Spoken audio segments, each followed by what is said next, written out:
Good evening साथियों। मैं कैमूर से संजय कुमार। साथियों देखिए, बहुत सारी चर्चाएं हो रही हैं जो हमने बिंदु दिया है, लेकिन सर्वप्रथम कई साथियों ने प्रश्न किया था नियोजित क्रांति।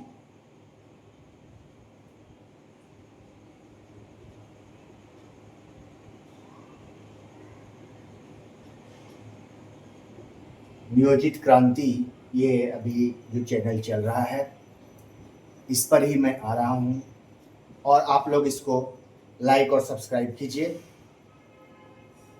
ये चूँकि संजय कुमार कैमूर चैनल में 90 दिन के लिए थोड़ा सा रिस्ट्रिक्शन लग गया है, जिसके चलते उस पर बनाना दिक्कत हो रहा है। तो आप इस चैनल को लाइक और सब्सक्राइब कीजिए। और दूसरी बात, ग्रुपों में देख रहे हैं बहुत सारे वीडियोस जो कि कोई मतलब नहीं होता है वो भी डाल देते हैं। तो आप लोग प्रयास कीजिए कि कम डालें। और मैं आज नियोजित क्रांति चैनल को सब्सक्राइब कर लीजिएगा। उसके बाद मैं ग्रुपों में डालना बंद करूंगा वीडियोस। आप के ऊपर मैसेज जाएगा इस चैनल का, आप देख लीजिएगा। क्योंकि भीड़ मच जा रही है और उससे दिक्कत भी हो रही है, तो इसको सब्सक्राइब कर लीजिएगा। और जो भी न्यूज़ होगा आपको पसंद होगा देखिएगा, नहीं पसंद होगा नहीं देखिएगा, कोई दिक्कत नहीं। चलिए हम चलते हैं 8वें वेतन आयोग से क्या क्या प्रभावित होगा। चूंकि पेपर में अक्सर निकल जा रहा है 8वां वेतन आयोग, तो 8वें वेतन आयोग से हमारा मूल वेतन प्रभावित होगा। ठीक है, मूल वेतन मान के चलिए कि हमारा 30 है, अगर हमारा 35 है तो हो सकता है कि 3 से गुणा हो जाए तो मूल वेतन 1,05,000 हो जाए। ठीक है, 35 गुणे 3 अगर हो जाता है तो 1,05,000 हो जाएगा। तो 8वें वेतन आयोग का असर सीधा मूल वेतन पर पड़ता है। ठीक है, कई लोगों में इस बात का कंफ्यूजन होता है। तो मूल वेतन पर सीधा असर होगा। उसके बाद दूसरा चीज ध्यान रखिएगा कि ये नहीं कि मूल वेतन बढ़ गया तो डीए जो अभी आपका 60% है वो 60% रहेगा, ऐसा नहीं होता है। अब डीए जो है ये शून्य हो जाता है। ठीक है, डीए आपका शून्य हो जाएगा, फिर से शुरू होगा डीए। जब बढ़ेगा महंगाई तो उसके अनुसार, लेकिन इसका असर होता है कि जो आपका डीए मान लीजिए 60% है और यहां जो है 30,000 या 35,000 पर बढ़ता है, 35,000 का 60%, अब सीधे 1,05,000 का 2% या 3% जो भी बढ़ेगा वो शुरू होगा। तो जो आपका 1,000 बढ़ता था वो सीधा क्या होगा 2,000 या 3,000, 3 गुना अंतर आ जाएगा। बात समझ रहे हैं, ये 3 गुना अंतर आ जाएगा, ये ध्यान रखिएगा। क्योंकि आपका वेतन 3 गुना अगर बढ़ता है तो डीए भी अंतर आ जाता है, ज्यादा बढ़ोतरी होता है। ठीक है, इसका असर यहां, लेकिन ये 0 हो जाता है, ये समझिएगा। अब दूसरी चीज, इसका असर ग्रेच्युटी पर पड़ता है। ठीक है, अब आपका वेतन अगर 1,00,000 हो गया तो 1,00,000 पर रिटायरमेंट के समय ग्रेच्युटी बनेगा। इसीलिए मैंने आप लोगों को बताया कि भैया लेंथ ऑफ सर्विस यानी आप कितने दिन तक नौकरी किए ये महत्व रखता है ग्रेच्युटी के लिए। और ग्रेच्युटी में कंटिन्यूस सेवा होनी चाहिए। अगर आप नए नौकरी में ज्वाइन कर लिए 20 साल की नौकरी छोड़कर, और नई नौकरी में तो 1 से शुरू होगा, ये 20 साल की काउंटिंग नहीं होती है, ये समझिएगा। अगर यहां ये 20 साल का आपको लॉस ग्रेच्युटी में मिलना है, नियर अबाउट हो सकता है किसी को 10 लाख, किसी को 5 लाख, किसी को 8 लाख, इतना का लॉस एक एक आदमी को हो जाएगा। ये लेंथ ऑफ सर्विस के चलते जो लोग पुरानी नौकरी को छोड़कर नई नौकरी में चले गए, उसमें ये सरकार को लाभ होता है। इसी के कारण 8वें वेतन आयोग का एक डर था कि ये मूल वेतन बहुत अधिक बढ़ेगा, डीए भी बढ़ेगा, सरकार के ऊपर खर्च बढ़ेगा, इसीलिए जो है 8वें वेतन का लाभ कम लोगों को देना पड़े, इसलिए ग्रेच्युटी का लाभ कम से कम लोगों को, कम लेंथ ऑफ सर्विस कम हो तो कम खर्च देना पड़ेगा। इसी के लिए सरकार हमेशा ऐसी चीजों पर विचार करती है कि आपको नई सर्विस अगर वैसी पॉलिसी है तो डाल दे, ताकि पीछे का राशि हमको कम देना पड़े, खर्च सरकार पर कम आए, हमेशा विचार करते रहती है।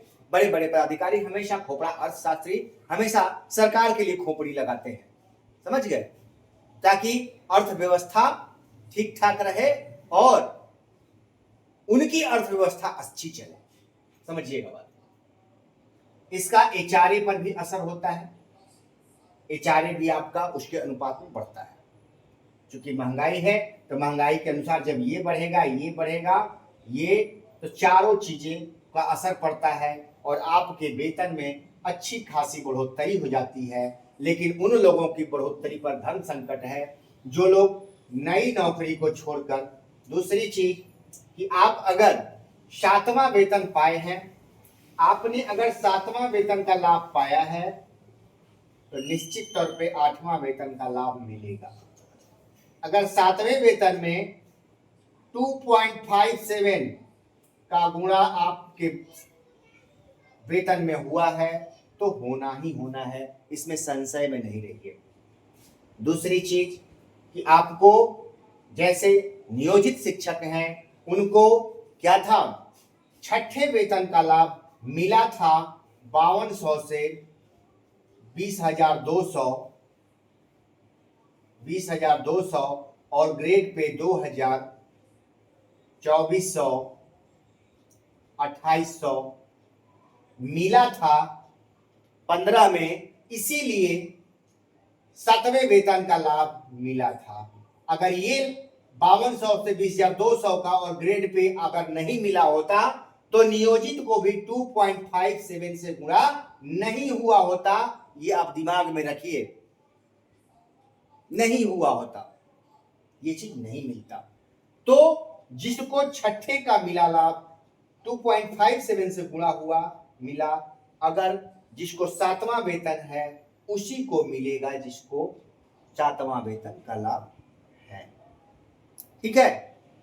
जैसे कुछ लोगों का वेतन है 25,000 है, समझ लीजिए, अगर 25,000 की जगह 25,500 होता तो इनको भी लाभ मिलता, लेकिन ये 25,000 इसीलिए किया गया ताकि 8वें वेतन का लाभ न दिया जा सके। क्लियर रहिए एकदम। और तीसरी बात, अब कितने बचे नियोजित, ये प्रश्न उठ रहा है कि अब नियोजित की संख्या कितनी है, बड़ा चर्चा में है। तो बहुत, इतने फेल हो गए, इतने फेल हो गए, इतने परीक्षा दिए, 2 लाख परीक्षा दिए, इतने फेल हो गए, फिर इतने परीक्षा दिए, इतने फेल हो गए। लेकिन ये आंकड़ा क्यों नहीं दिया जा रहा है कि इतने शिक्षकों ने प्रथम चरण में इतने शिक्षकों ने योगदान किया, दूसरे में इतने शिक्षकों ने योगदान किया, तीसरे, चौथे, 5वें का तो बारी अभी चल रहा है। तो ये आंकड़ा क्यों नहीं दिया जा रहा है? सारे आंकड़े सरकार के पास हैं, लेकिन ये आंकड़ा आखिर क्यों नहीं दिया जा रहा है कि पहले दूसरे चरण में कितने लोगों ने योगदान किया और कितने लोगों ने परीक्षा दिया, कितने लोग परीक्षा नहीं दिए हैं। ये पूरा आंकड़ा देने से क्यों भाग रहे हैं भैया? ये भी तो आंकड़ा दे दीजिए। तो कहीं ना कहीं तो झोल है, तब तो ये आंकड़ा नहीं दिया जा रहा है। ये आंकड़ा 5वीं सक्षमता के बाद जो ज्वाइनिंग हो जाए उसके बाद शायद मिल जाए। अभी एक महिला थी, फ़ोन की थी कि भैया हम अकेले विद्यालय में बच गए हैं, और यहाँ लोग कह रहे हैं, वो म्यूजिक की है, किसी जिले से है, तो लोगों का कहना है कि आप बेकार बच गई हैं, आपको कोई लाभ नहीं मिलेगा, ये तो सरकार हटाने जा रही है आप लोगों को, नियोजित का कोई कैडर नहीं बचा, आप हैं कहाँ, तरह तरह की बातें। भैया हम तो क्या हम कहें, हम तो सुनते हैं, चुप रहते हैं।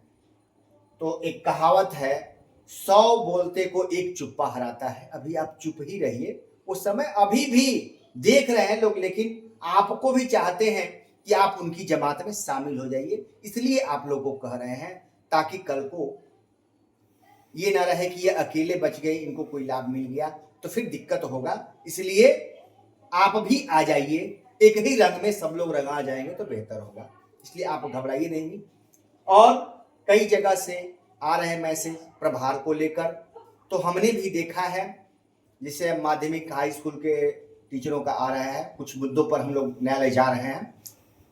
तो कहने का मतलब है कि जो लोग दूसरे जिला से आए हुए हैं, जो लोग दूसरे जिला से आए हैं, उनकी वरीयता तो शून्य हो जाती है, और सब लाभ मिलेगा, लेकिन वरीयता में वो नीचे हो जाते हैं, सबसे निचले पायदान पर। और किसी भाई के पास हो, चूंकि वो हमको दिमाग में नहीं आ रहा है, कोई लेटर था, खोज रहे हैं, तो हो तो डाल देंगे ग्रुप पर, और हम लोग एकदम बिंदास रहें, नियोजित सुरक्षित हैं, एकदम सही जगह पर हैं। हवा उड़ाया जा रहा है, किस कैडर को ही समाप्त करने जा रही है, कोई कोई जिला कैडर बनाने जा रहे हैं, क्या क्या बहुत कुछ सुना जा रहा है, उससे नहीं घबराइए। सुनने को तो हम लोग बहुत कुछ सुनते आ रहे हैं 20 वर्षों से, तो उससे हम लोगों को असर नहीं पड़ने वाला है। तो चलिए, आप लोगों से ये मैं कहना चाहता हूं कि इन्हें आंकड़ों को देखिए। अभी बहुत सारे आंकड़े, चूंकि समय आ रहा है आंकड़े देने का, दूंगा मैं। ये तो शॉर्ट आंकड़ा खाली सिर्फ आपको दिखा दिया कि देखिए, आप निश्चिंत रहिए, आप कहीं कमजोर नहीं हैं। और नियोजित क्रांति चैनल को सब्सक्राइब और लाइक कीजिए, और हम लोग यूं ही बिंदास रहें। हम लोग हर लड़ाई, हर जंग जीतेंगे। नमस्कार।